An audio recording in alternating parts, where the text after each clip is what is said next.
خرافات کی جڑ کیا ہے؟ کیا فرشتے اللہ کے بیٹے ہیں؟ عیسائی جناب عیسیٰ کو اور یہودی جناب عزیر کو کیا مانتے ہیں؟ آئے جانتے ہیں آج کے ایپیسوڈ میں۔ اعوذ باللہ من الشیطان الرجیم، بسم اللہ الرحمن الرحیم۔ ناظرین السلام علیکم، تفسیر نور کے اس پروگرام میں آپ کو خوش آمدید کہتے ہیں۔ ناظرین، ہم سورہ انعام کی تفسیر کو سن رہے تھے۔ اب تک ہم نے 99 آیتوں کی مکمل تفسیر کو سن لیا ہے۔ آج ہم 3 آیتوں کی اور تفسیر کو سنیں گے، آیت نمبر 100، 101 اور 102 کو۔ ناظرین، آیت نمبر 100 کی تفسیر کو جاننے کے لیے آئیں اس کی تلاوت اور ترجمے کو سنتے ہیں۔ كتاب أنزلناه إليك مبارك ليدبروا آياته وليتذكر أولو الألباب بسم الله الرحمن الرحيم وجعلوا لله شركاء الجن وخلقهم وخرقوا له بنين وبنات بغير علم سبحانه وتعالى عما يصفون۔ انہوں نے جنوں میں سے خدا کے شریک قرار دیے ہیں، حالانکہ خدا نے ان سب کو پیدا کیا، اور انہوں نے خدا کے لیے بیٹے اور بیٹیاں جھوٹ اور جہالت سے بنا رکھے ہیں۔ خدا اس بات سے منزہ اور برتر ہے جو یہ اس کی توصیف بیان کرتے ہیں۔ ناظرین، آیت نمبر 100 کی تلاوت اور ترجمے کے بعد اب دیکھتے ہیں کہ پروردگار عالم نے اس میں نکات کون کون سے رکھے ہیں۔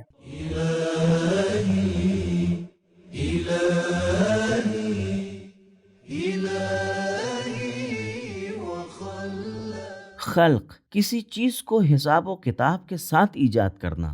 خرق، کسی چیز کو بغیر حساب کتاب کے لاپرواہی کے ساتھ ٹکڑے ٹکڑے کر دینا ہے۔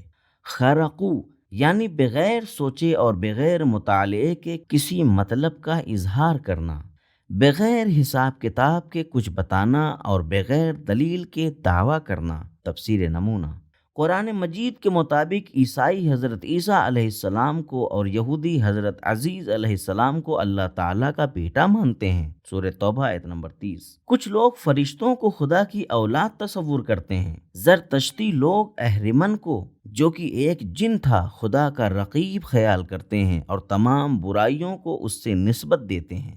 بعض عرب اللہ تعالیٰ اور جنوں کے درمیان رشتہ داری کے قائل ہیں۔ سورہ صافات آیت نمبر 158۔ یہ آیت ان تمام خیالات اور تصورات کو باطل قرار دیتے ہوئے فرماتی ہے، پروردگار عالم ان تمام اوصاف سے منزہ اور برتر ہے۔ ناظرین، یہ تو تھے اس آیت کے نکات۔ اب دیکھتے ہیں کہ اس کے اندر پیغامات کون کون سے پائے جاتے ہیں۔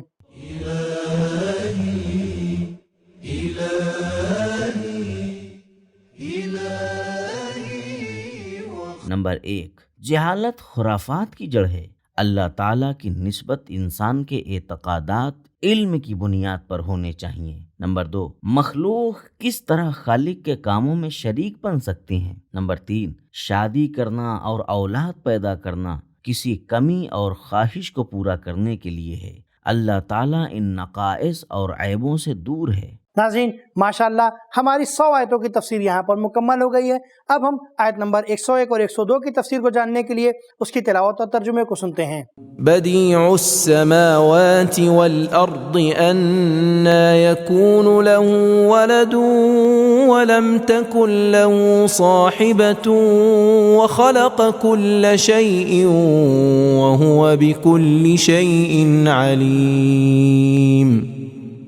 ذلكم الله ربكم لا إله إلا هو خالق كل شيء فاعبدوه وهو على كل شيء وكيل۔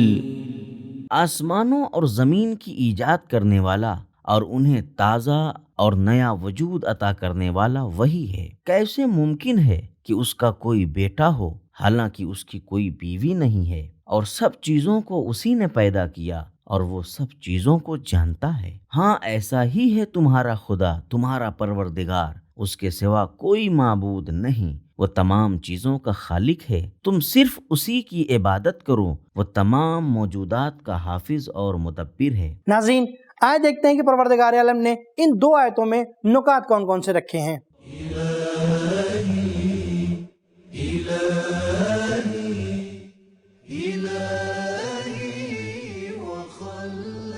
بدیوں کے معنی بغیر کسی پیشگی نمونے کے خلق کرنا ہے، کسی کی تقلید نہ کرتے ہوئے۔ جس نے آسمانوں اور زمین کو بغیر کسی کی تقلید اور پیشگی مثال کے بغیر خلق کیا ہو، کیسے ممکن ہے اسے اولاد اور بیوی کی ضرورت ہو؟ وہ ایک ارادے کے ساتھ جو چاہتا ہے خلق کرتا ہے۔ ناظرین، اتنے بہترین نکات کے بعد دیکھتے ہیں کہ کیا پروردگار عالم نے اپنے بندگان خاص کے لیے کچھ پیغامات بھی رکھے ہیں، تو وہ کون کون سے ہیں۔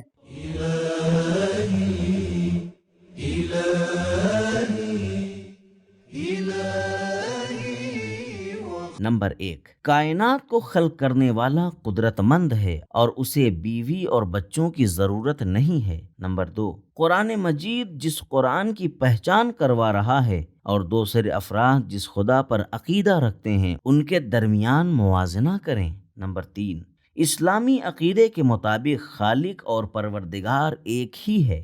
مشرکین اللہ کو ہی خالق مانتے ہیں لیکن رب کے معاملے میں کئی ارباب پر عقیدہ رکھتے ہیں۔ نمبر 4، اللہ کی مطلقہ خالقیت اس کی توحید پر دلیل ہے۔ نمبر 5، خلق کرنا بھی اسی کے دست قدرت میں ہے، ہر چیز کی بقا اور استحکام بھی اسی کے ہاتھ میں ہے، اسی کے ارادے کے ساتھ ہے۔ نمبر 6، اللہ تعالیٰ کی ربوبیت اور خالقیت اس کی عبادت کا فلسفہ ہے۔ تو ناظرین، پتہ یہ چلا کہ ساری خرافات کی جڑ جہالت ہے۔ انسانوں کو چاہیے کہ وہ جہالت سے دور رہیں۔ اگر آپ امیر المومنین کے ماننے والے ہیں تو بہرحال آپ علم کے قریب ہوں گے اور جہالت سے دور ہوں گے۔ ناظرین، خدا کا نہ کوئی بیٹا ہے نہ وہ کسی کا باپ ہے۔ ناظرین، آج کا ہمارا ایپیسوڈ یہیں پر ختم ہوتا ہے۔ انشاءاللہ پھر ملیں گے، تب تک کے لیے شکریہ، خدا حافظ۔ سبیل قرآن، قرآنی سماج کی پہچان۔